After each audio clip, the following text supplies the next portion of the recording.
Dia di kisaran garis. Yang di bawah garis hanya 25,22 juta. Yang dekat-dekat dengan garis itu 67,69. Kalau ditambahkan, ini berapa ini? 93 juta kan?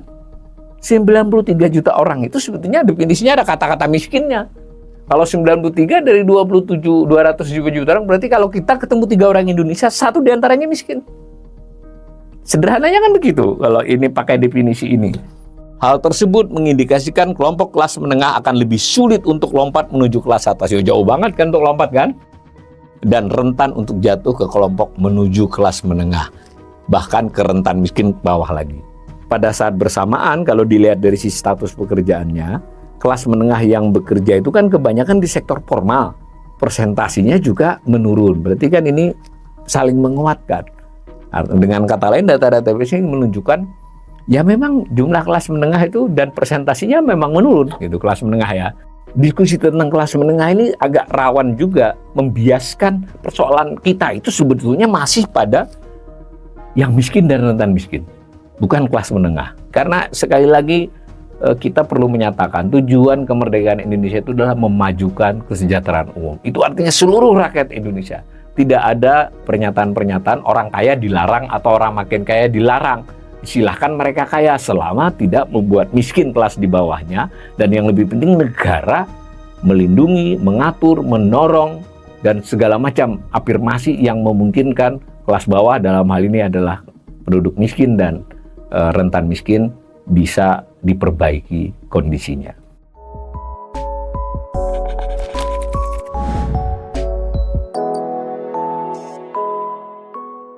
Topik atau tema kelas menengah yang dikatakan jumlahnya sedang turun di Indonesia itu kembali viral ya, diangkat oleh berbagai media massa dalam beberapa hari terakhir. Sebelumnya juga selama 2-3 bulan terakhir selalu saja tema kelas menengah ini menjadi topik pembicaraan yang banyak dibahas. Bahwa kelas menengah jumlahnya berkurang, kelas menengah daya belinya menurun. Oleh karena itu ujungnya adalah kelas menengah akhirnya membuat konsumsi masyarakat secara keseluruhan landai atau bahkan terancam akan menurun. Akibatnya pertumbuhan ekonomi bisa terganggu di masa-masa mendatang. Ini kita lihat hari-hari ini saja beritanya masih naik lagi nih. Pemerintah perlu selesaikan persoalan kelas menengah. Ini dia mengutip seorang pengamat. Lalu Detik mengatakan kemarin ya, jumlah kelas menengah Indonesia dinyatakan turun. Apa penyebabnya? Beberapa jam yang lalu, Medcom ID, ragam jam sos ini perlu dikawal untuk kelas menengah yang turun. Ini mengkaitkan kelas menengah dengan jaminan sosial. Koran Tempo 2 hari yang lalu memperlihatkan berita potensi merah jatuhnya kelas menengah. Beberapa hari ini populasi kelas menengah Indonesia kian berkurang. Lalu ada konten ini nilai kekayaan bersih yang mendefinisikan kelas atas, menengah, dan bawah, dan seterusnya. Sekalipun jadi pembicaraan yang cukup marak ya di media, di forum-forum diskusi, tetapi sebetulnya belum ada kesepakatan yang cukup baku tentang siapa yang disebut dengan kelas menengah di Indonesia. Nanti tadi beberapa berita tadi sebetulnya mengutip definisi-definisi kelas menengah dari beberapa publikasi terdahulu. Memang ada laporan internasional ya tentang kelas menengah di tahun 2023 lalu ada definisinya. Tetapi kan itu adalah riset ya. Tetapi apakah itu definisinya? Antar para pembicara bahkan pejabat saya kira belum kelihatan definisinya. Sampai nanti ketika baru BPS yang berdasarkan angka-angka. Tapi sebelum sampai BPS saya perlihatkan juga nih di berita kita ketik definisi kelas menengah di Indonesia.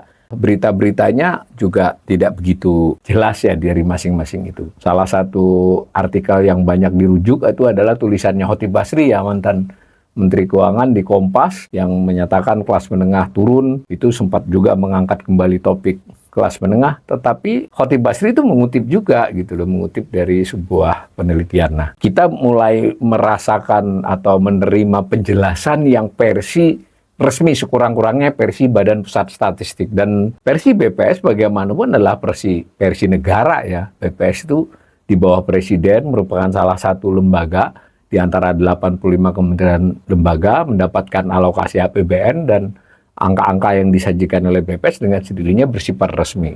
BPS dalam kesempatan dengan DPR itu kalau saya tidak salah tanggal 28 Agustus ya, itu mengungkapkan definisi. Nah ini baru ini definisi yang apa ya istilahnya? tegas ya. Tentu kita tidak harus setuju, tapi ini definisi BPS, bahwa kata BPS untuk menentukan orang itu kelas menengah atau tidak, kurang lebih ya, itu ukurannya adalah garis kemiskinan. Nah, kita kan sudah pernah kajian juga tentang garis kemiskinan.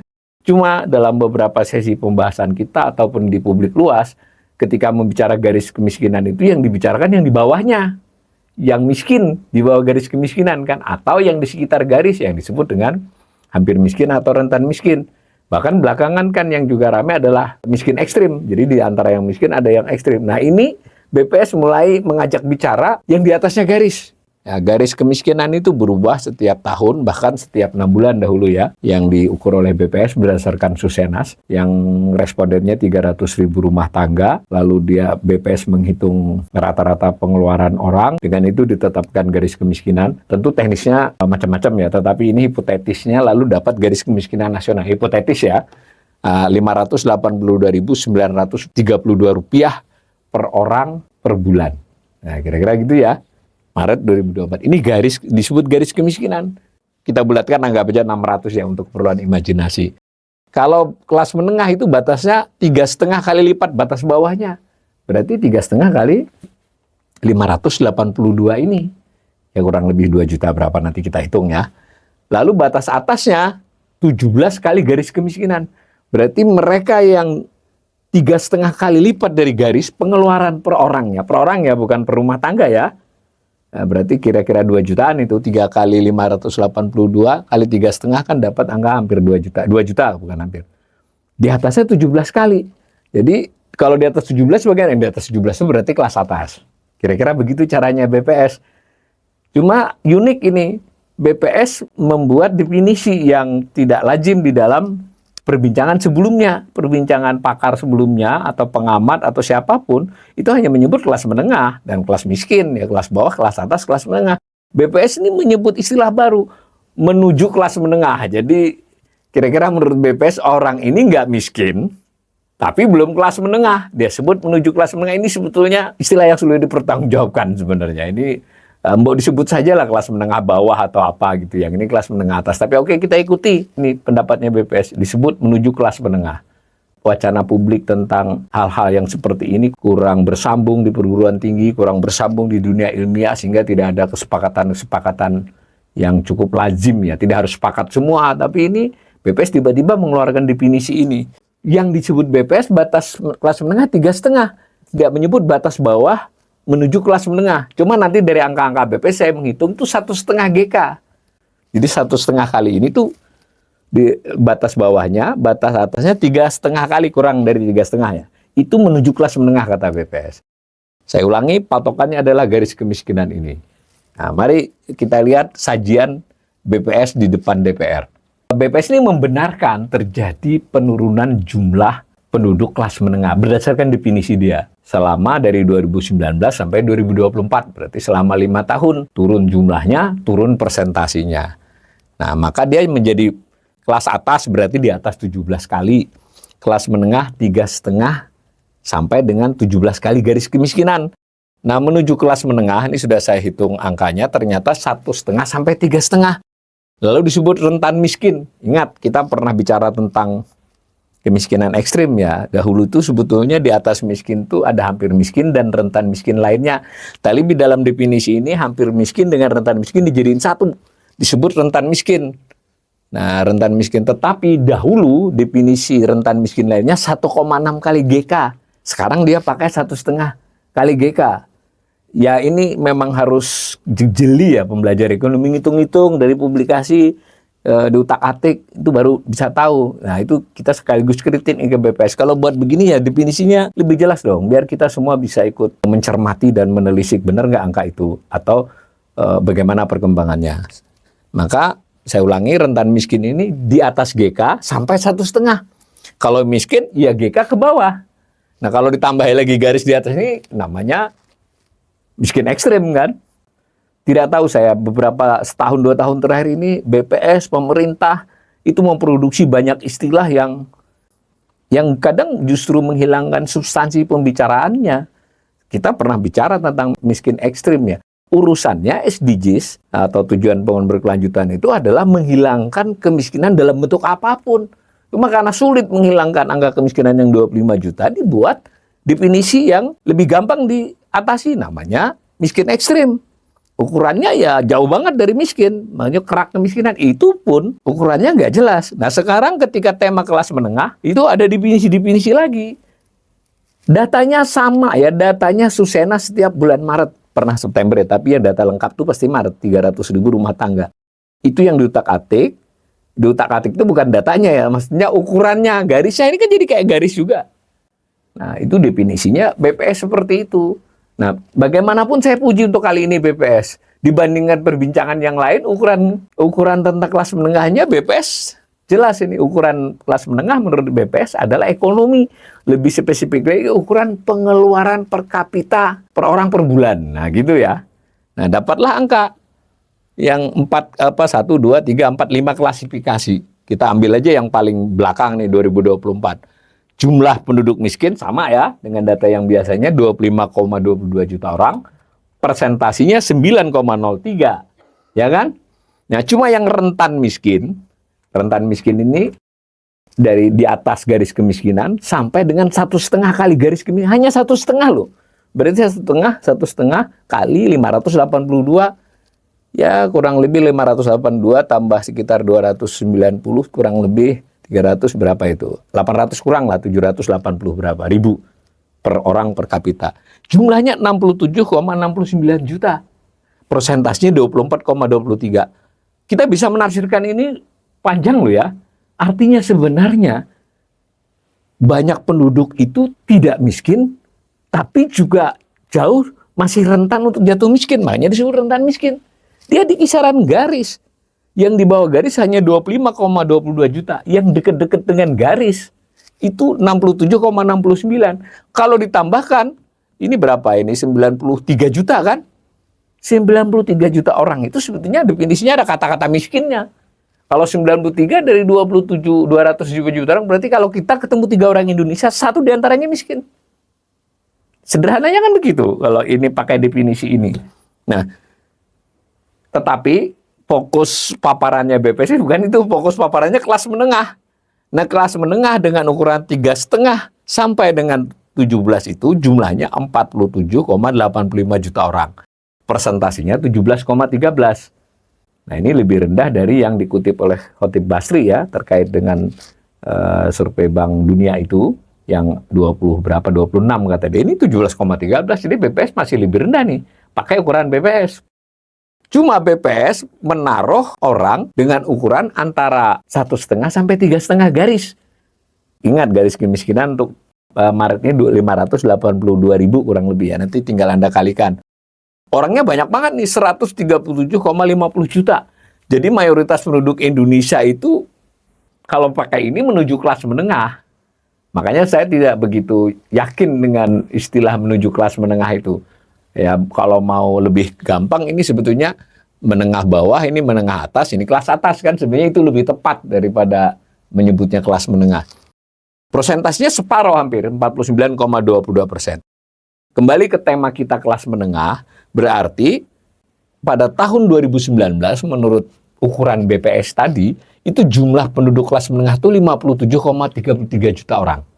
Sekarang 47,85, berarti turun hampir 10 juta ya, 10 juta kurang sedikit.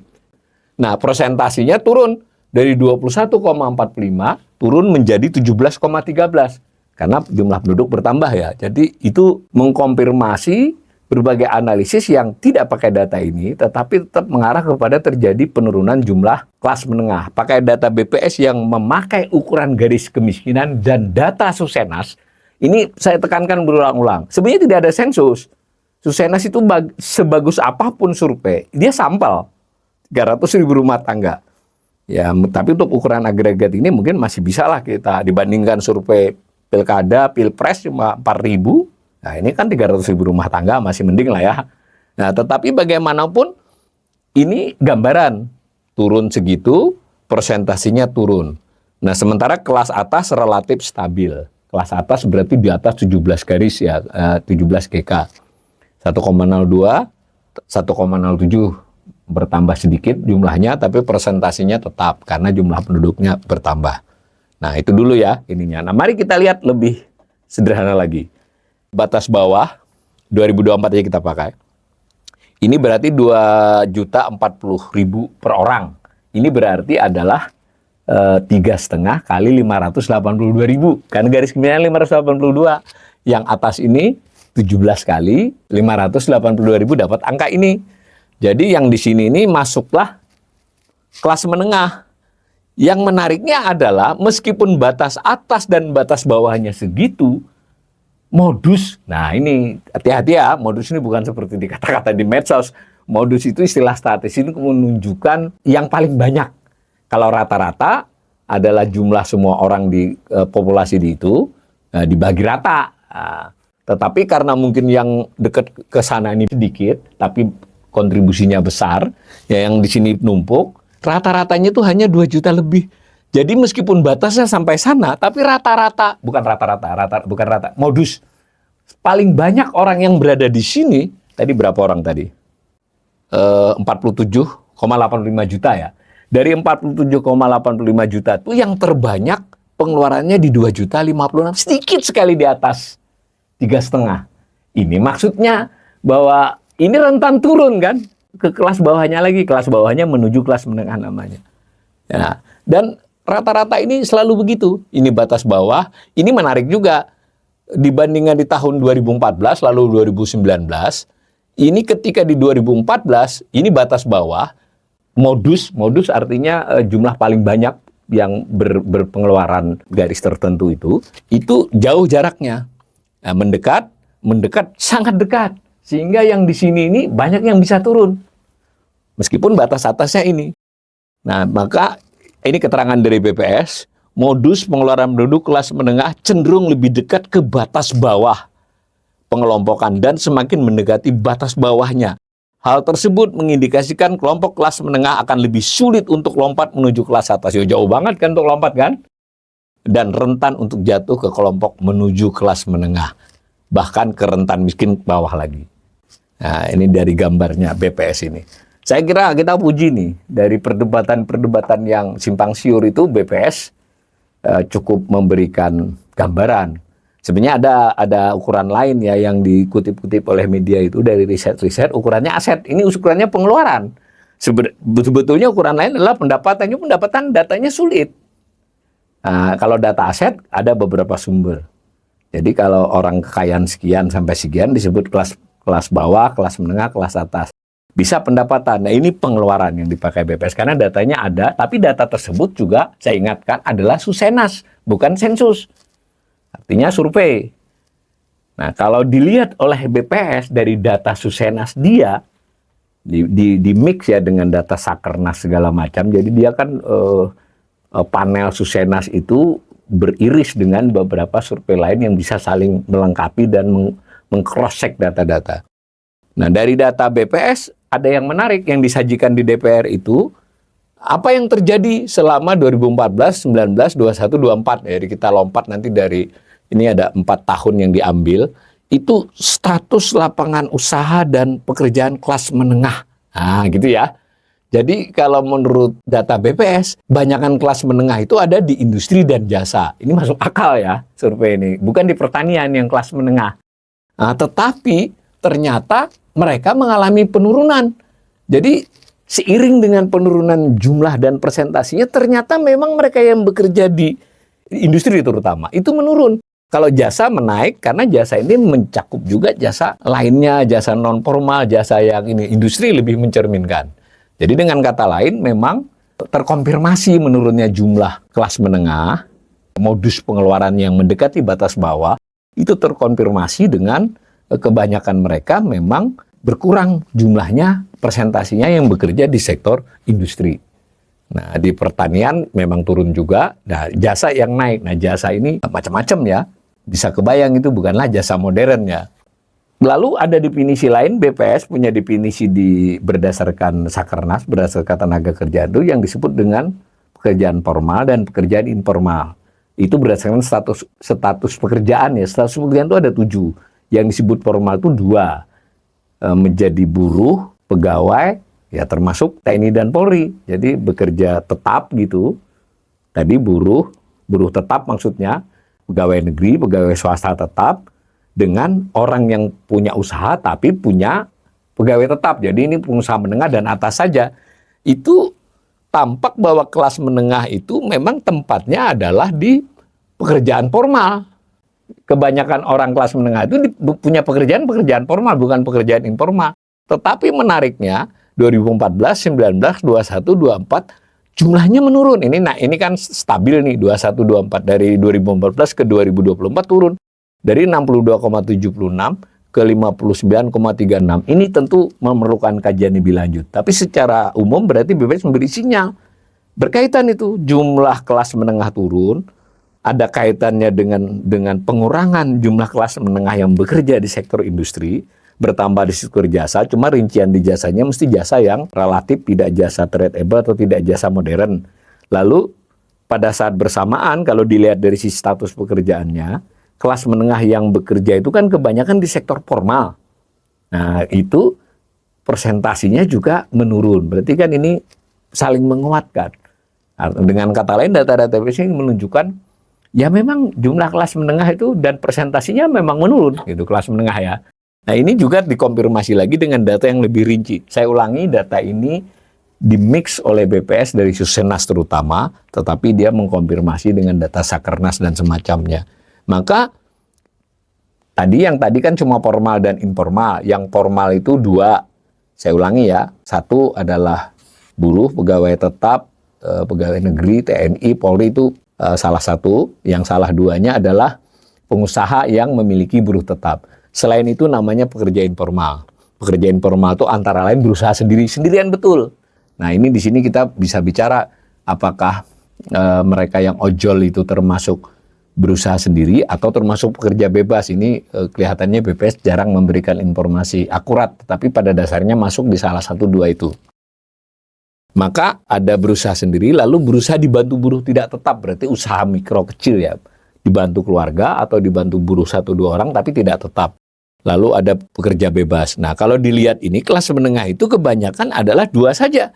Buruh karyawan pegawai, ya ini yang paling banyak ini 2014-nya, ini 2024-nya 57,12% dari kelas menengah, ini 62,45% dari 2014. Ini berarti tambahan data lagi bahwa kelas menengah yang berasa bekerja sebagai buruh karyawan pegawai itu merosot presentasinya. Kalau kelas atas memang 16,44%-nya pengusaha ya, pengusaha kelas menengah atas dan kelas atas. Lalu pegawai, mungkin ini pegawai profesional ya, pegawai kelas white collar ya. Tapi kalau kelas menengahnya yang ini, 53,76 sama 5,60. Tetapi kalau kita lihat yang miskin, itu memang yang mayoritas adalah pekerja keluarga tidak dibayar. Nah, jadi kerja tapi nggak dibayar.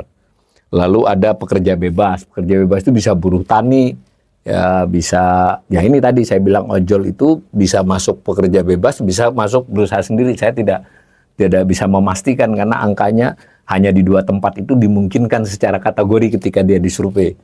Nah kemudian kalau yang bawah lagi adalah berusaha sendiri, paling banyak ini, ya kan?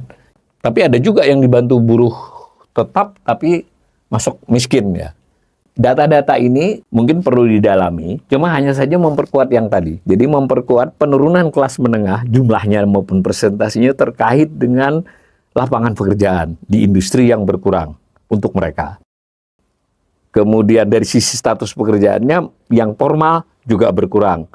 Lalu yang informal yang relatif bertambah, itu kalau di breakdown lagi, tampak bahwa status pekerja bebas, status pekerja keluarga tidak dibayar, status berusaha sendiri itu bertambah untuk kelas menengah. Meskipun sebagian besar yang menempati status-status itu adalah kelas rentan miskin dan miskin. Nah, gambaran ini perlu didalami ya. Nah, lalu BPS juga menyajikan, ini dalam konteks BPS presentasi di depan DPR ya. Pola konsumsinya bagaimana? Nah, di sini diperlihatkan bahwa pola konsumsinya yang mengalami penurunan dari kelas menengah itu pendidikan, kesehatan, perumahan, makanan. Ini menarik ya. Kemudian pengeluarannya mengalami peningkatan, ya hiburan, pajak, iuran. Jadi bayar pajaknya memang harus bertambah dia. Karena kan bagian dari pengeluaran. Nah, di sini lalu yang kelompok prioritas, ini dua ya, peningkatan, kemudian penurunan. Ternyata kelas menengah tetap prioritas pertamanya makanan, baru perumahan, baru barang jasa lainnya. Kalau dilihat begini saja, tidak begitu bunyi ya, tapi kalau kita dalami masing-masing presentasi, apalagi nanti tidak hanya 2014 dengan 2024, tapi kita buat time series, kita akan melihat perubahan pola konsumsi kelas menengah. Perubahan pola itu apakah karena gaya hidup atau selera, ataukah karena daya beli? Nah, kan di situ lagi masalahnya. Maka kita bisa pindah ke data lain. Data survei juga, tapi dari Bank Indonesia. Saya ambilkan dari survei konsumen Bank Indonesia. Bank Indonesia itu sudah menemukan dalam 3 tahun terakhir, itu ternyata pembayaran cicilan pinjaman itu meningkat, sementara tabungan menurun. Kan ada 3 kategori saja kalau dalam ini. Jadi untuk konsumsi, kemudian untuk bayar cicilan utang atau pinjaman, lalu ditabung. Ternyata memang terjadi proses di mana yang ditabung itu menurun, gitu. Sementara bayar cicilan menaik. Nah, yang konsumsi relatif stabil ya. Secara umum konsumen yang disurvei oleh Bank Indonesia. Nah, kaitan dengan kelas menengah ada di data berikut. Bank Indonesia itu punya data dari respondennya berdasarkan pengeluarannya. Ada yang 1 sampai 2, dari respondennya ada 2,1 sampai 3. Nah, kita anggap aja yang kelas menengah itu sebenarnya 3, 4, 5. Saya ambil aja 4 dan 5 ya. Sebenarnya 3 ini juga bisa. Apa yang terjadi pada kelas menengah berdasarkan ini? Ini Bank Indonesia tidak menyebutnya kelas menengah, dia hanya membuat data saja. Tapi boleh dong dengan cara BPS tadi kita bisa memperkuat data BPS dengan data ini. Bahwa ternyata pada pengeluaran 4,1 sampai 5 juta, itu konsumsinya menurun. Dua-duanya menurun. 3,1 sampai 4 cenderung stuck. Yang menarik, kedua-duanya ini meningkat dalam hal membayar pinjaman atau membayar utang. Jadi confirm ya, bahwa yang paling meningkat porsinya pada kelas menengah adalah bayar utang. Berarti mereka pada waktu-waktu sebelumnya itu konsumsinya ada yang berutang kan? Berutang, baik berutang langsung maupun ya berutang tidak langsung. Berutang langsung maksudnya masih nyicil mobil, masih nyicil rumah. Yang tidak langsung ya dia mungkin pinjam duit untuk usaha atau untuk apapun. Maka ini tahun-tahun belakangan ini adalah tahun-tahun dia atau bulan-bulan ini bulan-bulan membayar cicilan. Nah, ini kan mengkonfirmasi lagi yang tadi tuh bahwa berarti memang kelas menengah mengalami kecenderungan menurun jumlah dan porsinya ini terkonfirmasi dari beberapa data ini. Nah, sampai situ sudah kelihatan ya arah pembicaraan kita. Meskipun saya tetap sebagai belajar ekonomi masih tidak puas nih. Ini BPS harus lebih user friendly lagi, lebih kalau perlu buat dokumen publikasi, jangan hanya paparan ke DPR dong, ke publik ini. Apa yang dia maksud dengan kelas menengah, rentan dan sebagainya itu. Dan terutama yang penting konsisten ya. Tadi kan ukurannya garis kemiskinan, saya ulangi lagi gambar garis kemiskinan ya. Kemudian dengan ukuran itu dapat jumlah penduduk miskin dan persentase penduduk miskin, kan kurang lebih begitu. Nah, dahulu pernah ada angka ini ya yang disebut dengan miskin. Itu adalah mereka yang miskin dan sangat miskin. Ini kalau dijumlahkan sama dengan penduduk miskin. Sayang datanya hanya Maret 2019. Ini jumlahnya kurang lebih ditambahkan 25,14 juta orang. Sekarang 25,22. Jadi kalau dari Maret 2019 ke Maret 2024 jumlah penduduk miskin sebenarnya bertambah. Persentasinya memang berkurang karena jumlah penduduknya bertambah kan, angka penyebutnya bertambah. Tetapi yang saya ingin sodorkan adalah angka di atasnya. Yang di atasnya ini ada yang disebut dengan hampir miskin, kemudian rentan miskin. Ini jumlah orangnya ya, ukurannya ini nih. Karena garis kemiskinannya pada Maret 2019 itu adalah 425.000, maka 0,8-nya 340 ini ya, yang bawah. Yang ini ya ini beriris dengan ukuran kemiskinan ekstrim. Karena itu saya men-challenge terus ini. BPS ini mau pakai ukuran apa deh untuk miskin ekstrim? Tapi karena topik kita adalah kelas menengah, maka ada angka 1,2 GK 510 ya kali ini ya 1,2-nya. Itu dahulu disebut hampir miskin. Yang rentan miskin itu 1,6, 680. Nah, dalam pengertian yang tadi, dua-duanya ini disebut menuju kelas menengah. Hanya BPS sekarang tidak pakai 1,6, pakainya 1,5. Nah, kalau dikinikan, disekarangkan, itu berarti yang GK 582 kemudian 1,2699, 1,6932 ya. Batas rentan miskin. Batas bawahnya kelas menengah kan tadi 2 juta berapa. Maka antara ini dengan itu adalah menuju kelas menengah. Hanya saya ulangi, yang sekarang kelihatannya pakainya 1,5. Nah, dengan cara ini kita lihat jumlahnya. Jumlah yang rentan dengan hampir miskin dengan rentan miskin yang sekarang dipilihnya 66,75 juta. Kalau kembali ke atas tadi, itu kan angka 2019. 2019-nya 54,97. Dia pakai ukuran yang beda ya. 1,5. Ini kan 1,6 lebih tinggi ukurannya. Makanya setiap merubah 0,1 itu urusannya jutaan. Jadi kenapa perlu ada dokumen BPS yang lebih, ya sebutlah 30-40 halaman, bisa kita baca narasinya, kita tahu landasan, ya sebutlah tidak harus landasan teori, sekurang-kurangnya hipotesa-hipotesa apa. Jadi kita bisa mengukur. Kalau ini kan jadi menduga-duga saja. Pada saat itu jumlahnya adalah 54,97, ya toh? Persentasinya 20,56. Nah sekarang jumlahnya 67,69. Boleh dong kalau kita pakai ukuran yang tadi ini 70 jutaan lebih. 75 juta lah saya sebut kalau pakai ukuran 1,6. Nah maka kalau ditambahkan 100 juta. Jadi sebenarnya ukuran yang miskin dan rentan miskin itu 100 juta. Yang kelas menengah memang 47,85. Maka diskusi menurut saya, diskusi tentang kelas menengah ini agak rawan juga membiaskan persoalan kita itu sebetulnya masih pada yang miskin dan rentan miskin, bukan kelas menengah. Jadi hanya karena kelas menengah lebih bisa bersuara ya. Kalau yang miskin dan rentan miskin itu kan mungkin tidak bersuara. Tetapi sebagai amatan, cermatan, dan rekomendasi kita kepada pengelolaan ekonomi negeri, jangan sampai tema kelas menengah ini menghilangkan persoalan yang sebenarnya dari negeri ini masihlah penduduk miskin dan penduduk rentan miskin. Itu yang harus diselamatkan yang paling utama. Tentu mencegah penurunan kelas menengah itu oke-oke aja, selama tidak mengabaikan urusan yang miskin dan rentan miskin. Ada lagi hal yang menarik sebagai penutup. Ibu Sri Mulyani ketika di depan DPR itu menyebutkan soal semuanya, mau menengah, mau bawah, itu dapat dari anggaran Perlinsos. Nah, dibagilah anggaran Perlinsos itu, dicontohkan ada bansos, ada subsidi kompensasi energi, ada PPN dibebaskan.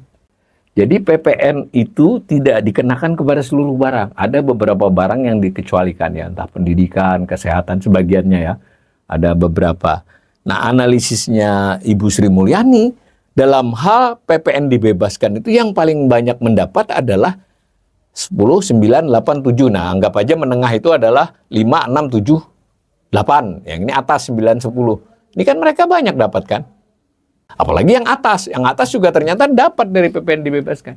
Nada kalau kita lihat di videonya itu, ada kesan PPN dibebaskan ini akan dikurangi itemnya, ya toh? Supaya penerimaan negara meningkat. Nah, kalau dikaitkan dengan tema tadi, kalau menuruti gestur dan penjelasan Ibu Sri bahwa ini PPN yang dibebaskan yang dimati kelas menengah dan kelas atas. Mestinya ini dikenakan. Bagaimana dengan tema yang kita bicarakan tadi? Ya saya tidak berarti mendukung bahwa jangan dipajaki mereka, bukan. Tapi ini hanya sebuah kritik kita. Pemerintah ini harus jelas fokus kebijakan ekonominya. Pembagian masyarakat atas dasar kelas ini maunya apa gitu. Bagaimana kalau nanti mengarah kepada tema-tema yang lebih radikal? Bahwa sebenarnya yang terjadi di Indonesia ini adalah hanya ada 2 kelas. Kelas bawah dan kelas atas. Menengah ini kalau makin kegerus ke bawah, bukan naik ke atas, berarti dia kelas bawah dong. Kalau begitu, bisa saja kita buat isu perlawanan kelas kan. Kalau begitu, persoalannya menjadi melebar. Daripada menuju ke sana, lebih baik kita mulai ada kejelasan narasi tentang hal ini, lalu kebijakan afirmasi apa, baik itu fiskal, berarti pajak dan sebagainya, ataupun kebijakan-kebijakan sektor real yang seperti apa agar kelas menengah tidak tergerus, tetapi juga kelas miskin dan rentan miskin tetap tertangani dengan baik. Karena sekali lagi kita perlu menyatakan tujuan kemerdekaan Indonesia itu adalah memajukan kesejahteraan umum. Itu artinya seluruh rakyat Indonesia. tidak ada pernyataan-pernyataan orang kaya dilarang atau orang makin kaya dilarang. Silahkan mereka kaya selama tidak membuat miskin kelas di bawahnya. Dan yang lebih penting, negara melindungi, mengatur, mendorong, dan segala macam afirmasi yang memungkinkan kelas bawah, dalam hal ini adalah penduduk miskin dan rentan miskin, bisa diperbaiki kondisinya.